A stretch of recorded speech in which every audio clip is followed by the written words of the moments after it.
ties televizija.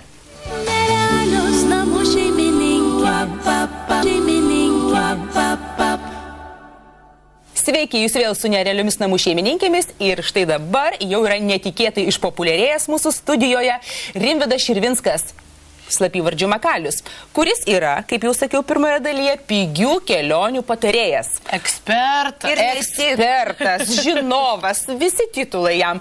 Galų galiai jisai ką tik tai grįžo iš Sicilijos ir turi šviežių įspūdžių. Tai jau Rimvydai, klausom tavęs, pasakok, o mes tada klausim ir nesustosim. Taip. Pasakot apie ką? Apie Siciliją? Sicilija, jo. Paskutinė tavo kelionė. Tai Sicilijoje buvo labai smagu ir labai šilta. Jau šilta? Taip, jau šilta, nes kovo mėnesį buvo 20. Ir visą šlapęs ten po kalnus vaikščiau, bet vakariais reikėdavo vis tiek striukės. Suskrydėm labai pigiai, už 300 litų abi pusės. Ir labai smagi buvo kelionė, nes iš tikrųjų pakeliui reikėjo keliauti per Švediją. Vėliau iš Švedijos skridom į Siciliją, tada iš Sicilijos į Malagą ir iš Malagos į Barceloną. Atsiprašau, čia už tuos 300 litų? Už tuos 300 litų, taip. O, jei siaubas. 6 lėktuvo biletai. Ką reikia pradėti daryti žmogui, kuris sugalvo, kad labai norėtų kažkur nukeliauti, sakykim, turim laisvą savaitgalį ir nuo ko jam pradėti? Gerai, tai iš tikrųjų galiu pasakyti tokį dalyką. Savaitgaliais dažniausiai pigių skrydžių nebūna. Jie pigių būna, bet ne tokių pigių, kaip galima susirasti. O jeigu iš anksto, ten prieš mėnesį, prieš porą? Tai iš tikrųjų pigių skrydžių geriausiai ieškotis prieš 8 savaitės, tai yra prieš 2 mėnesius. 6-8 savaitės prieš išvykimą mes galim susirasti pigius lėktuvo bilietus. Ir vidury savaitės geriau bus. Ir geriausia būtų skristi viduryje savaitės. Kartais būna akcinių bilietų ir savaitės pabaigoje, savaitgaliui, bet dažniausiai man parašė žmonės, dažniausiai manęs prašo surasti bilietus, kad jie galėtų penktadienį vakare po darbo išskristi ir sekmadienį vėlai vakare prieš po darbą grįžti. Tai yra beveik neįmanoma, dėl to, kad visų pirma reikia atitaikyti skrydžius. Ir labai retas skrydis būna taip, kad jūs vakariai skristumėte penktadienį, tada sekmadienį vakare grįžtumėte, kad jau taip labai super jums viskas atitiktų. Tai dažniausiai būna anksti rytais pigų skrydžiai. Anksti ryte. Tai vadinasi, sukitės, mėlyjeji, kaip norite, bet jeigu norite pigiai, tai jau keliaukite geriau pirmadienį. Tai šiaip ar taip laisvadienių pasiimti vis tiek reikės. Aha. Tai mes turim ant lentos susirašę kelias bendrovės skrydžių, kurios siūlo turbūt tos pigiausius skrydžius, ar ne? Taip, tai čia aš išvardinau dviejas pigių skrydžių bendrovės. Viena yra vizair.com ir jos puslapis yra nurodytas čia. Nuo balandžio vidurio iš Vilniaus pradės skraidyti. Galų gale Vilnius irgi 8 kryptimis pasiekia. Ir pagaliau net mes Vilniečiai galėsim skristi pigiai, ta prasme, nereikės iki Kauno važiuoti. Ir tai jau yra tiesioginiai skrydžiai. Ir tai jau yra tiesioginiai skrydžiai, žinoma, galima sudėlioti skrydį ir su persėdimu. Pavyzdžiui, mes galim skristi iš Vilniaus į Romą, iš Romos į kokią Siciliją, ar ten į Tenerife, Gran Canaria ir panašiai. Bet gali būti, kad tokie persėdimai irgi nesusidarys didelė suma. Ne, žinoma, nesusidarys. Nes iš tikrųjų, kuo mes toliau nuo Lietuvos, to mums pigiau skrydžiai kainuoja, galiu pasakyti. Iš Ispanijos, iš Italijos skrydžiai, vietiniai skrydžiai, toj pačioj Italijoje arba Ispanijoje, tai būna labai pigus. Aš pats esu skrydęs iš Barcelonos iki Gran Canarijos už 7 eurus. Nors Barcelona ir Gran Canaria skiria 4 valandos skrydžio. Tai yra labai toli. Čia tau pasisekė labai. Aš dar nepagėjau sakyti, kad yra dar ir Ryanair.com avialinijos ir jos iki šiol skraidė tik tai iš Kauno. Jos darė ten savo bazę ir labai turim daug skrydžių, 19 ar 20 krypčių, netgi neatsimenu. Bet ir į Alicantę, ir Graikijos salas, visur tiesiogiai skraido ir tikrai pigų skrydžiai yra. Tai va, ir dabar nuo gegužės mėnesio iš Vilniaus taip pat pradės skraidyti Ryanairas. Dėl to, kad šitos abi avialinijos, jos nori konkuruoti ir ta prasme, ir jos... Mums yra labai gerai, nes bus pigiau. Iš tikrųjų, tai laimim mes. Dėl to, kad jos viena už kitą pigesnius bilietus bandys pamesti ir mes laimėsim iš to. Labai gerai. O šiaip tas pigumas, jisai ten po to neatsiliepia neigiamą prasme, kad jau tas baisiai pigus bilietėlis kažką ten prarandi, kažkas tai ten negerai yra. Šiaip... Iš tikrųjų, tai man reikia nuskristi iš taško A į tašką B. Man nereikia, kad mane lėktuve maitintų, man verslo klasės irgi nereikia, man nereikia tenai, nežinau, kad kėdės atsilenktų ir panašiai. Bagažas.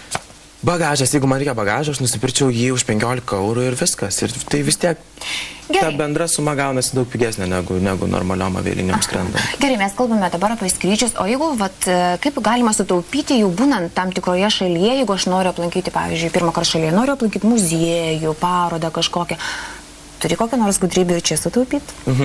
Tai man, būnant studentų ir ES piliečių, sutaupyti labai nesunku.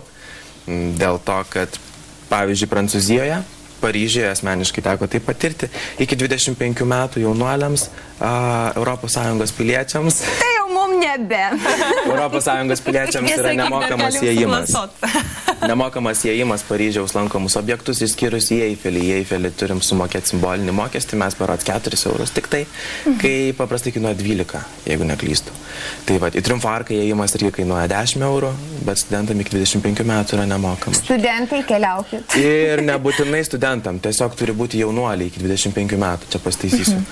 Aš einu į puslapį visair.com arba ryanair.com, aš pasirenku, iš kur aš noriu skristi, iš Vilniaus ar Kauno, į kur noriu skristi, taip, pasirenku kryptį, pasirenku datas, keliese keliauja, man reikia į vieną pusę ar į abi pusės ir tuomet aš ieškau skrydžių. Iš karto pamatęs tą kainą, kuri yra atidaroma, aš nekreipiu ją dėmesio dėl to, kad jinai yra visiškai be mokesčių, dėl to, kad papildomai prisidės bagažas, galbūt aš norėsiu dar pirmenybinio įlaipinimo, galbūt aš dar norėsiu netgi ir platesnės vietos, sėdėti lėktuve, už ką aš irgi turėsiu primokėti. Tai dėl to čia iš tikrųjų taip yra, kad galutinė suma yra tik tai apmokant. Dėl to, kad dar ir administracinis mokestis yra už tai, kad atsiskaitome kreditinę kortelę, yra oro uosto mokesčiai ir panašiai. Dėl to nereikia kreipti dėmesio, pavyzdžiui, aš dabar galiu pasakyti, gegužės mėnesį iš Vilniaus į Stokholmą su Visair avialinijomis kainuoja 3 litus biletas. Šiai dienai, ar ne? Pavyzdžiui, šiai dienai, jeigu mes šiandien pirktume, tai 3 litai iš Vilniaus į Stokholmą. Ir kas galėtų patikėti, jeigu norit aplankyti Stokholmą, susirandat kišeniai, 3 litus, užeinat į kokią? Visair.com, nusiperkat biletą ir sakykit, ačiū nerealios namų mergaitės. Ačiū Makalė. Gal priminkim žiūrovams, apie ką mes šį vakarą kalbam, nes gali būti, kad tik dabar grįžot iš darbų ir tik dabar įsijungėt mūsų televiziją. Taigi mes kalbam apie pigias keliones, kaip galima pigiai, tikrai labai įspūdingai pigiai nukeliauti kur nors jau netgi šį pavasarį. Ir ne apskritai, o konkrečiai mes jau sakome, kur galima nuskristi. O tai kur į Stokholmą už 3 litus. Į Stokholmą už 3 litus be mokesčių. Be mokesčių. O finale kiek išeitų? Finale iš tikrųjų išeitų labai nedaug. Į vieną pusę to galiu pasakyti. Čia iki kurios datos?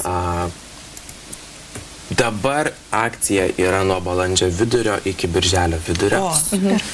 Ir kiek maždaug Rimvydai finale bus? Nuo tų 3 litų iki kiek išauks kaina? Nuo 3 litų išauks dar 9 litais mokestis už aptarnavimą kreditinę kortelę. Tai aš matau, iš viso išeina, pavyzdžiui, į abi pusės 24 litai. Čia mokant kreditinę kortelę? O, 24 litai. Mokant ne. Čia yra mokant pavedimu, banko pavedimu. Jeigu mokame kreditinę kortelę, dar prisidės maždaug 10 litų papildomas mokestis. Bet vienu žodžiu, tą reikia žinoti, kad yra tam tikras mokestis ir toks nelabai logiškas, jeigu mokai kreditinę. Nelabai logiškas ir jis dažniausiai būna nurodomas tik pačiame paskutinėme taške. Tai mes... Viskas aišku, reikia labai būti budriems. Na, Rimvydai, dabar pasakyk, kur galima nuskristi už 3 litus. Gal dar kokią vietelę gali išduoti žuvingą? Aš tai gal net labai norėčiau užbėgant už akių, kad nuskristi tai galima už 3 litus, bet kur tenai pasidėti nuskridus? Išduotas rezervacinės sistemas, kurių pagalba būtų galima rezervuoti nakvynę. Mes rezervuojame pigų skrydį, pasiimam iš pradžio atostogas. Tai čia jau sustabdys. Tada mes neatskridę ieškomės, kur apsigyventi, bet vos rezervavęs į skrydį. Iš tikrųjų, ir dar patariu tokį vieną dalyką, nedarykit klaidos. Dažniausiai žmonės man parašo, rezervavausi savaitės trukmės atostogas Tenerifėje viešbutį. Suraskit man skrydžius. Negalima taip daryti niekada. Iš pradžių reikia nuspirti skrydį, o tik vėliau ieškotis viešbučio. Viešbutis niekur nepabėgs, skrydis tai gali pabrangti. Tai va, tai darykim taip. Iš pradžių skrydis, paskui iš karto viešbučio rezervacija. Viešbučio rezervacinės sistemas galima, aš manau, ir užrašyti. Pirmas skrydis, po to malonumai. Tai va, tai bus booking.com. Tai jau Rimtas niekada turbūt nesikreipė į jokias agentūras, kad tau padėtų, surastų, nes tu visiems jau ieškai. Ar yra išimčių, ar visada geriau? Nenuvertinkim kelionę agentūrų, bet Bet tu iš tikrųjų nesikreipiai, ar ne? Ar verta kada nors eiti į kelionę agentūrą? Kokiu atveju? Tokiu atveju, kai jūs negalite įsigyti lėktuvo bilietų, nemokat, nesuprantat angliškai. Tai tik tokiu.